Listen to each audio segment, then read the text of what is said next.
मी प्रवीण बिराजदार. तर आपण पाहत आहोत झील 135 ही मका.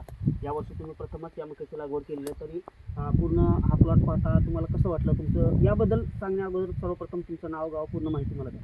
माझं नाव शामराव देवचंद कायटे, राहणार चौकावाडी, पोट चौका, तालुका, जिल्हा संभाजीनगर.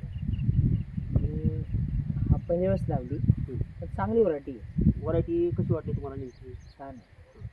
तुमचा काय अनुभव आहे की तुम्हाला, म्हणजे कसं वाटलं हा प्लॉट पाहता?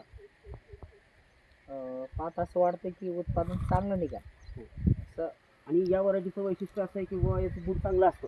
हे हम्म. मुळा घट्ट असतात किंवा वारा आला, पाऊस जास्त झाला तरी पडायचं ताण नाही. अतिशय कमी प्रमाणात ही मका आधी पडली जाते, कारण त्याची जी मुळाची स्थिती आहे ना, मुळा एकदम मजबूत आहे. अदर व्हरायटीच्या कंपेअर आपण बघूया एकदम स्ट्रॉंग आहे. आणि त्याचं पण एकदम 6व्या 5व्या ते 6व्या पानाला तरी दिसत नाही, म्हणजे तोडण्यात सुद्धा सोपं आहे.